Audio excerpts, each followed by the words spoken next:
जहां देवेन उसकी खूबसूरती में खोया था, वहीं नंदिता उसकी आंखों में।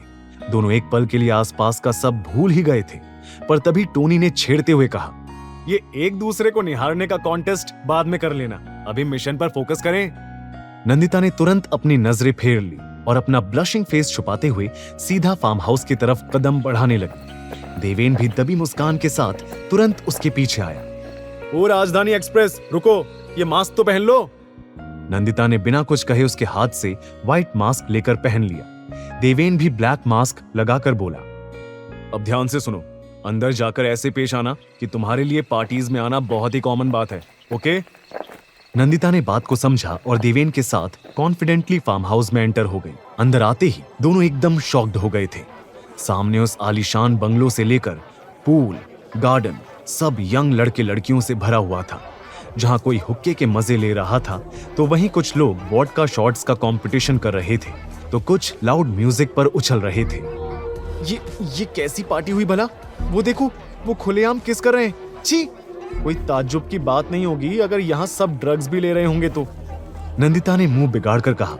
ये सुनते ही देवेन हंसकर बोला, तो तुम्हें क्या लगा था यहाँ अंदर सब पूजा कर रहे होंगे और आखिर में प्रसाद लेकर शांति से लौट जाएंगे? नंदिता जी, आजकल पार्टीज ऐसी होती हैं। तुम पहले कभी पार्टी में गई भी हो? सॉरी, सवाल कुछ और होना चाहिए। पहले कभी किसी ने तुम्हें पार्टी में इनवाइट भी किया है? Just shut up. मैंने बहुत पार्टीज अटेंड की हैं, पर वो सब ऐसी जंगली नहीं होती। एनीवेज, मिशन पर फोकस करते हैं। शरद को ढूंढना है, राइट? शरद नहीं मैडम, उसका कमरा। इस बड़े से बंगले में उसका कमरा कौन सा है, ये ढूंढना है और खुद को सभी की नजरों में आने से बचाना है। देवेन के ये कहते ही नंदिता और देवेन आगे बढ़ने लगे।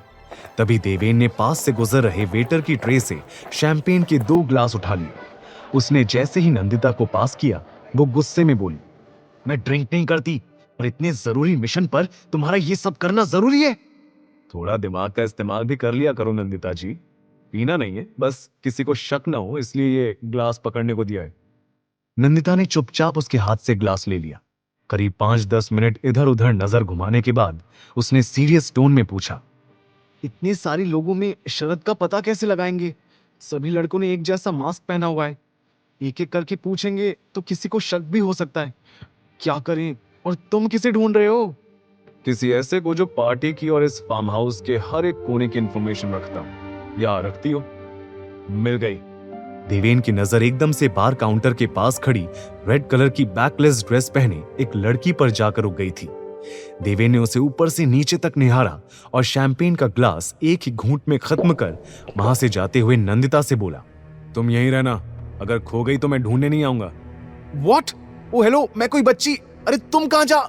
नंदिता के पूछने से पहले ही देवेन बार काउंटर की तरफ चला गया। वहां काउंटर पर जाते ही उसने ऑर्डर दिया, vodka shot, make it double. Bartender ने जैसे ही 2 शॉट सामने रखे, देवेन ने साथ खड़ी रेड ड्रेस पहने उस लड़की को एक पास कर दिया। मास्क की वजह से देवेन उसका चेहरा देख नहीं पा रहा था, पर उसकी नीली आंखें ही काफी कुछ बयां कर रही थी। उस लड़की ने देवेन को देखते हुए वोडका शॉट लिया और फिर टेढ़ी मुस्कान के साथ अपनी सिडक्टिव आवाज से पूछा, तुम्हें पहले कभी इन पार्टीज में नहीं देखा? नए हो? देवेन ने भी कॉन्फिडेंट टोन में जवाब दिया, बिना चेहरे देखे तुम कैसे कह सकती हो सकता है मैं यहीं रहता हूं, बस आज तक तुम्हें दूर से निहारता रहा हूं और आज हिम्मत करके तुम्हारे पास आया हूं। उसकी बात सुनते ही वो लड़की देवेन के करीब आई, उसके सीने पर हाथ रख उसकी आंखों में देखकर बोली, ट्रस्ट मी डार्लिंग, तुम जैसे लड़के माया के रडार से नहीं चूकते। तो बताओ, इस पार्टी में रास्ता कैसे भूल गए, या किसी काम से आए हो? देवेन ने उसका हाथ अपने हाथ में लिया और सीरियस टोन में बोला, शरद शाह के रूम तक पहुंचना है, जानती हो ना उसका रूम कहाँ है? और इस सवाल का जवाब देकर मुझे क्या मिलेगा? फायदा दोनों का होना चाहिए, राइट? तो बताओ, क्या कर सकता हूं तुम्हारे लिए? फिलहाल के लिए डांस, फिर सोचकर बताती हूं। कहकर माया देवेन का हाथ पकड़कर उसे वहां से डांस फ्लोर तक ले गई। ये सब देख रही कुछ ही दूर खड़ी नंदिता का चेहरा गुस्से से लाल हो गया था। वो मुंह बिगाड़ कर बोली, लो जनाब, फिसल गई। उस दिन आयशा के साथ और अब यहाँ। पता नहीं इसे इस लड़की में क्या दिखा। देखो तो कैसे चिपक कर डांस कर रहा है, जैसे अगर दूर हो जाएगा तो सांस नहीं ले पाएगा। देवेन और माया जितना क्लोज डांस कर रहे थे उतना ही नंदिता के गुस्से का पारा बढ़ता जा रहा था। वो मुड़कर खड़ी हो गई और हाथ में लिया शैंपेन का ग्लास एक बार में खत्म कर दिया। पहली बार ड्रिंक करने की वजह से नंदिता ने खांसना शुरू कर दिया था। लगता है पहली बार शैंपेन पी रही हो। अपने पीछे से आई आवाज सुनते ही नंदिता की आंखें शौक से बड़ी हो गई, क्योंकि वो जानी पहचानी आवाज शरद की थी। आगे की कहानी जानने के लिए देखिए अगला एपिसोड सिर्फ पॉकेट एफएम के यूट्यूब चैनल पर, और हीरोगिरी के सारे एपिसोड्स को सुनने के लिए डिस्क्रिप्शन में दी लिंक से डाउनलोड करें पॉकेट एफएम ऐप।